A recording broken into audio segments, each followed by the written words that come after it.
अंतर्राष्ट्रीय मीडिया के साथ साथ भारतीय मीडिया शुरू से ही भाजपा और प्रधानमंत्री नरेंद्र मोदी को नीचा दिखाने का प्रयास करती रही है। मोदी सरकार के काम, देश हित में फैसले, भारत की मजबूत हो रही स्थिति को जनता के सामने रखने से इतर इन मीडिया हाउसों का प्रयास हमेशा नेगेटिव रहा है। लेकिन अब स्थिति बदल गई है। देश के 5 राज्यों में हुए विधानसभा चुनाव में पीएम नरेंद्र मोदी के नेतृत्व में भाजपा ने 4 राज्यों में जीत का परचम लहराया, जिसके बाद मिनट मिनट पर मोदी सरकार को नीचा दिखाने वाली यह वैश्विक और भारतीय मीडिया अब नतमस्तक हो गई है। नमस्कार, आप देख रहे हैं टीएफआई, जो है देश का सबसे बड़ा अल्टरनेट न्यूज मीडिया पोर्टल, और मैं अवनीश तिवारी आपको बताऊंगा कि कैसे अंतर्राष्ट्रीय और भारतीय मीडिया दबी सुर में स्वीकार कर रही है कि नरेंद्र दामोदर दास मोदी वास्तव में अजय हैं। प्रधानमंत्री नरेंद्र मोदी अजय हैं, हम यह तथ्य जानते हैं। मीडिया अक्सर इसे स्वीकार करने से हिचकिचाता रहा है, लेकिन यह एक ऐसी पीड़ा है जिसे वामपंथी मीडिया पचा नहीं पाती। पीएम मोदी सबसे लोकप्रिय और चहेते भारतीय नेता होने का तथ्य 2019 के लोकसभा चुनाव में पुख्ता हुआ था, और अब नवीनतम विधानसभा चुनाव परिणामों के साथ यह स्पष्ट हो गया है कि मोदी को मात देने का मादा किसी भी विपक्षी पार्टियों के नेताओं में नहीं है। आपको बता दें कि भारतीय मीडिया आखिरकार उस शक्ति को महसूस कर चुका है कि मोदी खुद में एक ब्रांड है। द प्रिंट के लिए लिखते हुए पत्रकार वीर सांघवी ने कहा, पीएम मोदी की लोकप्रियता बुलेट प्रूफ है। उन्होंने कहा, अगर ऐसा ही रहा तो बीजेपी आराम से एक कार्यकाल के लिए आगे बढ़ रही है।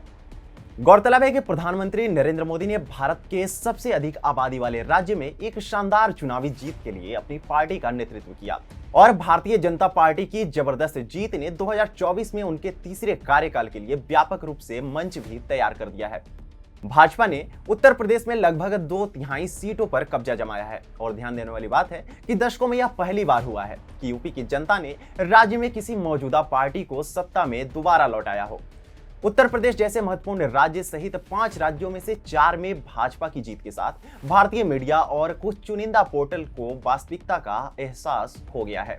भारत में महत्वपूर्ण विधानसभा चुनाव में बारीकी से नजर रखने वाले अंतर्राष्ट्रीय मीडिया हाउस भी अब नमो नमो जपने लगे हैं। भाजपा की जीत के बाद अंतर्राष्ट्रीय मीडिया ने कहा कि उत्तर प्रदेश और अन्य जगहों पर भाजपा का विजयी रिकॉर्ड एक बार फिर से निकट भविष्य के लिए भारतीय राजनीति में प्रधानमंत्री नरेंद्र मोदी के प्रभुत्व को मजबूत करता है। वाशिंगटन पोस्ट ने लिखा, यूपी के मतदाताओं ने दशकों से राज्य सरकार को दोबारा नहीं चुना था, अब उन्होंने राज्य विधानसभा में भाजपा को दूसरी बार बहुमत दिया है।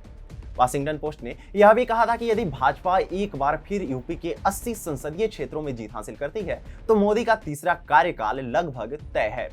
द इकोनॉमिस्ट ने कहा, राष्ट्रीय स्तर पर भाजपा तेजी से आगे बढ़ते हुए अकेली शार्क बन गई है। जब तक उनके विरोधी यह नहीं समझेंगे कि सेना में कैसे शामिल होना है, तब तक मोदी की पार्टी बिना किसी चुनौती के तैरती रहेगी।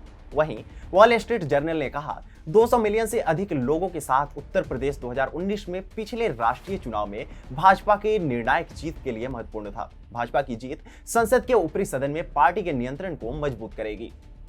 वहीं बीबीसी ने भाजपा की जीत पर कहा, यह जीत भाजपा की सत्ता पर पकड़ मजबूत करती है। एक टूटे हुए विपक्ष को देखकर ऐसा लगता है कि भाजपा 2024 के संसदीय चुनाव में तीसरी बार जीतने की दौड़ में है।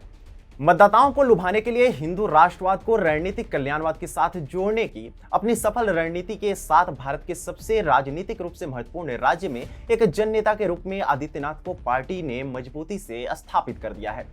हालांकि जो हम वर्षों से जानते हैं वह अब मुख्य धारा की मीडिया द्वारा कहा जा रहा है, विशेष रूप से अंतर्राष्ट्रीय समाचार नेटवर्क द्वारा, और वो ये है कि पीएम मोदी अजय हैं। विपक्ष असमंजस में है। पंजाब में कांग्रेस चुनाव हार गई है और उस राज्य में उनकी चुनावी कहानी भी खत्म हो गई है। निकट भविष्य में कांग्रेस का पंजाब में वापसी करना भी लगभग मुश्किल दिख रहा है। वहीं आम आदमी पार्टी के साथ भारत का विपक्षी खेमा एक अपाहिज की तरह व्यवहार कर रहा है।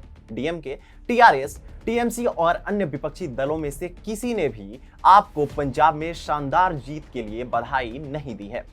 अरविंद केजरीवाल भारतीय राजनीति में एक बड़े चेहरे बनकर उभरे हैं। स्टालिन, ममता और केसीआर जैसे अन्य विपक्षी नेताओं के विपरीत केजरीवाल एक क्षेत्रीय पहचान से बंधे नहीं हैं। यही भारत के विपक्षी दलों को परेशान कर रहा है। लेकिन ध्यान देने वाली बात है कि अरविंद केजरीवाल भी सीधे तौर पर प्रधानमंत्री मोदी पर हमला करने से बच रहे हैं।